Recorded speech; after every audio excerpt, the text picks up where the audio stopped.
वालेकुम and welcome to all part 1 students in RB tutorials. बेटा हम स्टडी कर रहे हैं चैप्टर नंबर 3 गैसेस।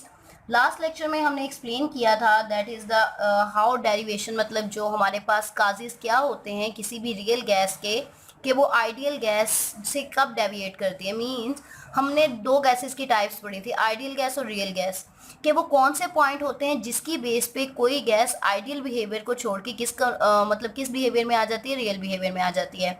उसके हमने दो पॉइंट्स पढ़े थे और वो दो पॉइंट्स कौन से थे? काइनेटिक मॉलिक्यूलर थ्योरी के दो पास्टुलेट हैं। फर्स्ट वन था जैसे कि जो काइनेटिक एनर्जी होती है जो मतलब मॉलिक्यूल्स में इंटरमॉलिक्यूलर फोर्सेस हैं वो नेग्लिजिबल होती हैं। आइडियल कंडीशन कहती है कि there is no forces of attraction between the molecules of gases. And second one था the volume of a molecule is negligible, कि हमारे पास आइडियल गैस बिहेवियर कहता था कि ना तो अट्रैक्शन होती है ना ही वॉल्यूम होता है। लेकिन रियल गैस बिहेवियर कहता है कि जब हम गैस पे प्रेशर अप्लाई करते हैं तो अट्रैक्शन भी डेवलप होती है, वॉल्यूम भी डेवलप होता है। तो मीन्स आइडियल कंडीशन को तो एक्सप्लेन किया जाता है आइडियल गैस इक्वेशन से, तो रियल गैस को एक्सप्लेन करने के लिए हमारे पास कौन सी इक्वेशन थी? तो बेटा हम बात करते हैं आइडियल और नॉन आइडियल बिहेवियर की, कि अगर हम बात करते हैं हमारे पास आइडियल और नॉन आइडियल कंडीशन है तो इसमें मेजर डिफरेंस कब आता है? इसमें मेजर डिफरेंस आता है on the basis of intermolecular forces.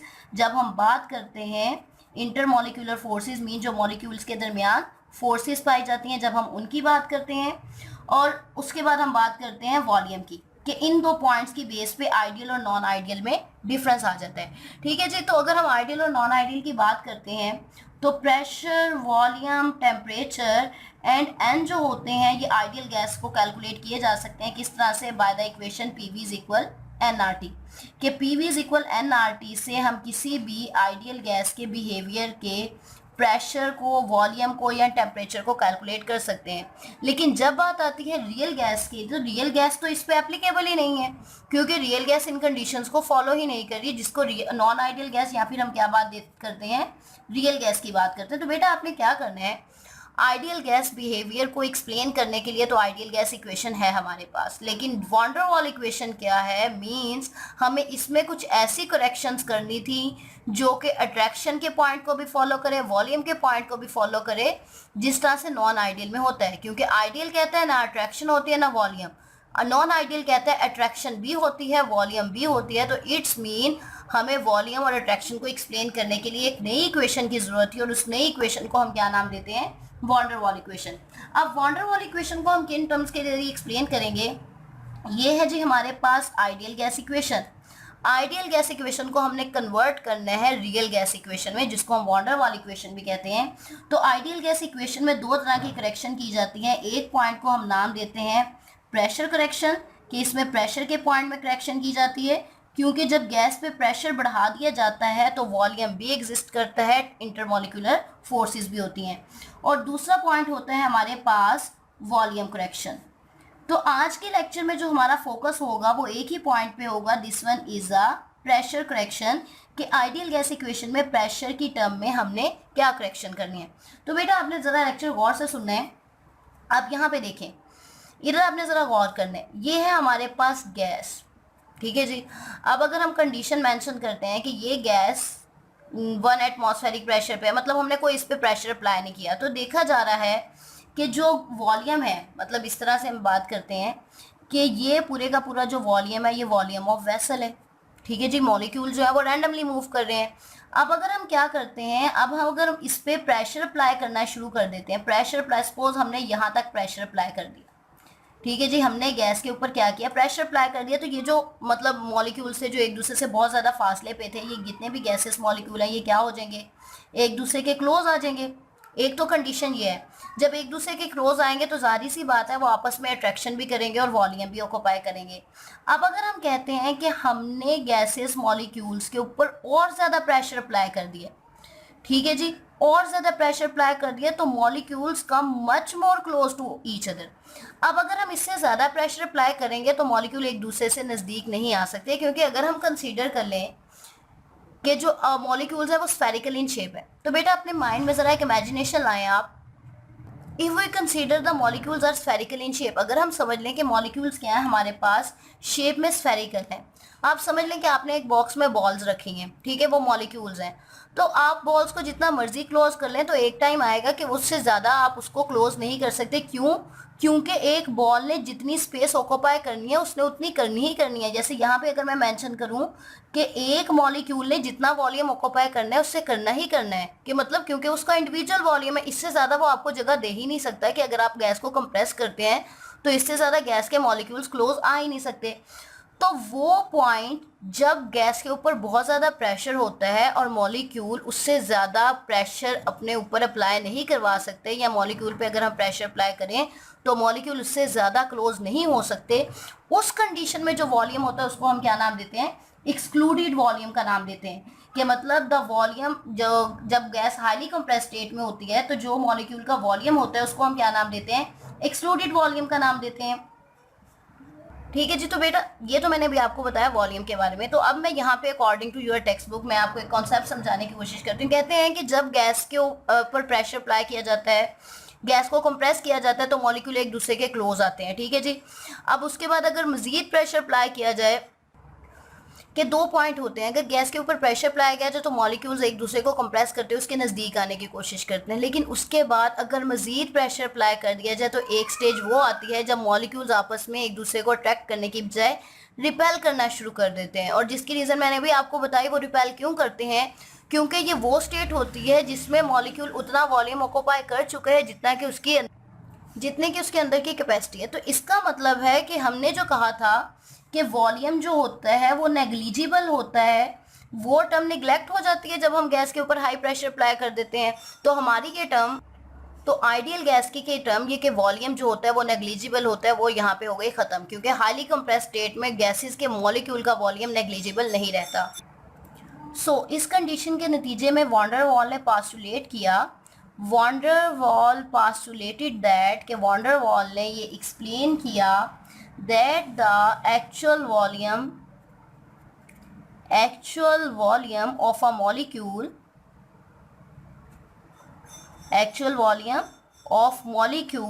can no longer be neglected in compressed state। कि जब गैस compressed स्टेट में होती है तो गैस के वॉल्यूम को हम निगलेक्ट नहीं कर सकते। ऑब्वियस सी बात है कि हमने बता दिया कि जब ज़्यादा प्रेशर अप्लाई करते हैं तो मॉलिक्यूल्स आपस में रिपल्सिव फोर्सेस क्रिएट कर देते हैं, क्योंकि एक मॉलिक्यूल ने जितनी स्पेस ऑक्यूपाई करनी है वो उतनी तो स्पेस ऑक्यूपाई करेगा। ठीक है जी। अब हम यहाँ पे बात करते हैं, उसके बाद कहते हैं कि जब हाई प्रेशर स्टेट में एक वॉल्यूम जो एक मॉलिक्यूल जो वॉल्यूम ऑक्यूपाई करता है उसको हम क्या नाम देते हैं? उसको हम नाम देते हैं एक्सक्लूडेड वॉल्यूम का। इसे एक्सक्लूडेड वॉल्यूम भी कह सकते हैं, इसको हम इफेक्टिव वॉल्यूम भी कह सकते हैं। इफेक्टिव वॉल्यूम वो वॉल्यूम होता है जो हाईली कंप्रेस स्टेट में गैसेस मॉलिक्यूल्स ऑक्यूपाई करते हैं। ठीक है जी। इसको हम किससे मेंशन करते हैं? बी टर्म से मेंशन करते हैं एक्सक्लूडेड वॉल्यूम को। अब हमारे पास तीन तरह के वॉल्यूम आ गए हैं। कौन कौन से? एक तो एक्सक्लूडेड वॉल्यूम आ रहा है, ये वो वॉल्यूम है जो मॉलिक्यूल्स गैसेस मॉलिक्यूल ऑक्यूपाई कर रहे हैं इन अ हाईली कंप्रेस स्टेट, इसको हमने बी से मेंशन किया। दूसरा वॉल्यूम कौन सा है? वॉल्यूम ऑफ वेसल, कि हमारे पास जो टोटल वेसल है उसका वॉल्यूम किस तरह से है, मतलब जो हमारे पास टोटल बर्तन था, जिस बर्तन में हमने रखा हुआ है, चाहे कोई कंटेनर है, उसको हम क्या नाम देंगे? वॉल्यूम ऑफ वेसल का नाम देंगे। और तीसरा वॉल्यूम कौन सा होगा?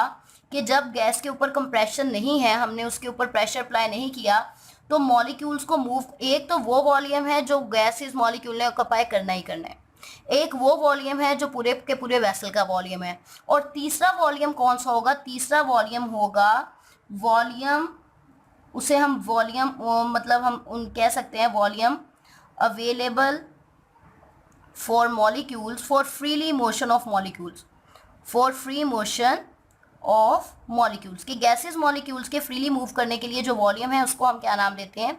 वी फ्री का नाम देते हैं। अब जी वेसल में से एक्सक्लूडेड वॉल्यूम और वी फ्री किस तरह से मेंशन करेंगे? हम यहाँ पे इसकी टर्म को इस तरह से लिखेंगे कि वी फ्री किसके इक्वल होता है? कि ये वो वॉल्यूम है जो कि मॉलिक्यूल्स की फ्री मूवमेंट के लिए इक्वल है। वो कैसे आएगा? जब हम वेसल के वॉल्यूम में से माइनस करेंगे एक्सक्लूडेड वॉल्यूम को।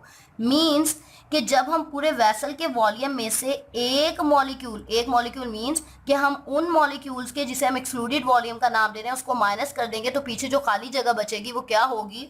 वो फ्री वॉल्यूम होगा जो कि गैसेस मॉलिक्यूल्स की फ्री मोशन के लिए अवेलेबल है। ठीक है जी। और अगर हम यहाँ पे एक्सप्लेन करें वी फ्री असल में क्या होता है, वी फ्री हमारे पास वो कंडीशन होती है जब गैस के ऊपर कोई प्रेशर अप्लाई नहीं होता, तो हम वी फ्री को वी आइडियल कह सकते हैं कि ये आइडियल वॉल्यूम होता है, क्योंकि आइडियल वॉल्यूम तब आता है जब हमने कोई प्रेशर अप्लाई नहीं किया होता, कोई अट्रैक्शन नहीं होती दरमियान में, कोई मतलब कोई वॉल्यूम ऑक्यूपाई नहीं कर रहा होता। ये वी फ्री वो वॉल्यूम की कंडीशन होती है जो आइडियल गैस को फिलफिल कर रही होती है। तो इसको हम वी आई से मेंशन कर सकते हैं और सिंपल वी वैसल को हम सिंपल वॉल्यूम से मेंशन कर सकते हैं, और माइनस बी के मीन्स क्या है कि आइडियल वॉल्यूम हमारे पास तब आता है जब हम वेसल के वॉल्यूम में से एक मॉलिक्यूल्स के वॉल्यूम को माइनस कर दें तो हमारे पास आइडियल वॉल्यूम आ जाता है। मतलब अगर हम ये कंडीशन ना सोचें कि कोई एक्सक्लूडेड वॉल्यूम है, कि मतलब अगर हम ये ना सोचें, एक्सक्लूडेड वॉल्यूम तब आता है जब प्रेशर अप्लाई होता है, तो इसको माइनस करने का मतलब है कि हम प्रेशर की टर्म वाली कंडीशन को ही माइनस कर रहे हैं। तो मीन्स कि जब हम एक्सक्लूडेड वॉल्यूम को माइनस कर देते हैं तो हमारे पास जो वॉल्यूम बचता है वो कौन सा आता है, आइडियल वॉल्यूम होता है। और अगर हम 1 मोल ऑफ गैस की बात करते हैं तो वी आई किसके इक्वल हो जाएगा, वी माइनस एन बी, के हमारे पास नंबर ऑफ मोल्स क्या है एक्सक्लूडेड वॉल्यूम में 1 मोल है गैस का। अब यहाँ पे क्वेश्चन एक राइज होता है कि क्या जो एक्सक्लूडेड वॉल्यूम होता है जिसको हम बी का नाम देते हैं वो एक्चुअल वॉल्यूम के इक्वल होता है। तो यहाँ पे मैं मेंशन करती जाऊँ कि कभी भी एक्सक्लूडेड वॉल्यूम एक्चुअल वॉल्यूम के इक्वल नहीं होता। B is called as excluded volume, it is equal to the 4 times of the actual volume of the gases molecules. कि एक्सक्लूडेड वॉल्यूम जो होता है वो एक्चुअल वॉल्यूम से क्या होता है, 4 टाइम्स लार्जर होता है। क्यों लार्जर होता है, क्योंकि जो एक्चुअल वॉल्यूम होता है वो तो हमारे पास उस स्टेट में आता है जबकि गैस के ऊपर कोई अट्रैक्टिव फोर्स अमल नहीं कर रही होती, और वो थोड़ा सा स्मॉल होता है, मतलब वो नेग्लिजिबल होता है जो एक्चुअल वॉल्यूम होता है। लेकिन जब उस ये कंडीशन एक्चुअल वॉल्यूम वो कंडीशन होती है जब प्रेशर अप्लाई नहीं किया होता, और एक्सक्लूडेड वॉल्यूम वो कंडीशन होती है जब प्रेशर अप्लाई किया होता है। तो यहाँ पे हमें उसका असल वॉल्यूम नजर आता है। दैट्स व्हाई वी से excluded volume is 4 times the actual volume of the gas molecule. और बी हमारे पास किसको मेंशन करा है, एक्सक्लूडेड वॉल्यूम को, और बी की डेफिनेशन सिंपल ये होती है कि ये वॉल्यूम है गैस का, volume of the gas which is occupied by 1 mole of gas molecules। ठीक है जी, 1 mole of gas molecules in highly compressed state। तो इसकी जो टर्म में हमारे पास करेक्शन आई है वॉल्यूम की टर्म में, वो क्या आई है कि हमने वॉल्यूम करेक्शन में जो मेंशन किया है, this one is called as a V Y is equal V minus n b. तो आज का जो हमारा टॉपिक था this one is a volume correction, क्योंकि आज के हमने पूरे टॉपिक में सिर्फ वॉल्यूम को स्टडी किया है। तो बेटा जो आज का लेक्चर था उसको मैं अगर थोड़ा सा एक्सप्लेन करूँ, वॉल्यूम करेक्शन में हमने क्या मेंशन किया। फर्स्ट वन हमने इस तरह से मेंशन किया कि जब गैस पे प्रेशर अप्लाई किया जाता है तो मॉलिक्यूल एक दूसरे के क्लोज आते हैं, और अगर मजीद प्रेशर अप्लाई किया जाए तो एक स्टेज ऐसे आती है कि वो एक दूसरे को रिपेल करना शुरू कर देते हैं। तो इस पॉइंट पे जब गैसेज मॉलिक्यूल एक दूसरे को रिपेल करना शुरू कर देते हैं, वो इसलिए करते हैं क्योंकि मॉलिक्यूल्स ने उतना वॉल्यूम ऑक्यूपाई कर लिया होता है जितना कि उनमें ओरिजिनल कैपेसिटी है। तो इस पॉइंट को वान डेर वाल ने इस तरह से पास्टुलेट किया था कि एक्चुअल वॉल्यूम जो होता है वो जब कंप्रेस स्टेट में नेग्लिजिबल नहीं होता। इस वॉल्यूम को हम क्या नाम देते हैं, एक्सक्लूडेड वॉल्यूम, और एक्सक्लूडेड वॉल्यूम की टर्म है बी। उसके बाद वॉल्यूम ऑफ वेसल क्या होता है कि जब फ्री स्टेट में कोई अट्रैक्शन नहीं होती उस पूरे वॉल्यूम को हम वॉल्यूम ऑफ वेसल का नाम देते हैं, और जब कोई प्रेशर अप्लाई नहीं होता तो फ्री मोशन के लिए जो वॉल्यूम अवेलेबल होता है उसको हम वी फ्री का नाम देते हैं कि फ्री स्टेट में गैसेज मॉलिक्यूल कैसे मूव कर रहे हैं। और वी फ्री कब हमें मिलता है, जब हम वेसल के वॉल्यूम में से एक्सक्लूडेड वॉल्यूम को माइनस कर देते हैं, मीन हम प्रेशर वाले वॉल्यूम को माइनस कर देते हैं तो हमारे पास वो वॉल्यूम आ जाता है जो कि अनप्रेशराइज स्टेट में होता है, हमारे पास अनकम्प्रेस स्टेट में। इसके लिए हमने मेंशन कर दिया वी किसके इक्वल है, वी माइनस बी। और अगर हमारे पास 1 मोल ऑफ गैस है तो वी को किससे रिप्लेस करेंगे, वी माइनस एन बी। और फिर हमने मेंशन किया कि क्या एक्सक्लूडेड वॉल्यूम एक्चुअल वॉल्यूम के इक्वल होता है, not equal, because excluded volume is 4 times the actual volume of the gases. Actual volume जो होता है ये हमारे पास फ्री स्टेट में होता है जब कोई प्रेशर अप्लाई नहीं होता, अनकम्प्रेस स्टेट में होता है और ये नेग्लिजिबल होता है। लेकिन एक्सक्लूडेड वॉल्यूम वो होता है जब गैस हाईली प्रेशराइज होती है, और ये वो वॉल्यूम होता है जो असल में 1 mole of a gas molecule occupy करते हैं इन अ कंप्रेस स्टेट। तो बहुत इजी है। तो हमने असल में क्या किया, ये जो टर्म थी हमारे पास आइडियल गैस इक्वेशन की, इसको हमने रिप्लेस किया वी माइनस एन बी से। ठीक है जी, जब हम प्रेशर करेक्शन नेक्स्ट टॉपिक पढ़ेंगे तो उसमें हम पूरी तरह एक्सप्लेन करेंगे कि असल में आइडियल गैस इक्वेशन में कौन सी चेंजिंग आ रही है जिसकी वजह से ये गैस, ये इक्वेशन एप्लीकेबल हो रही है ऑन रियल गैसेस।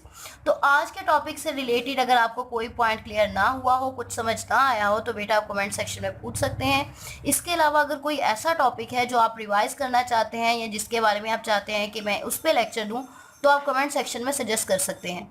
ठीक है बेटा, अपना बहुत सा ख्याल रखिएगा। इंशाल्लाह नेक्स्ट लेक्चर में हम फिर नेक्स्ट टॉपिक को स्टडी करेंगे, जो कि हमारा टॉपिक होगा प्रेशर करेक्शन।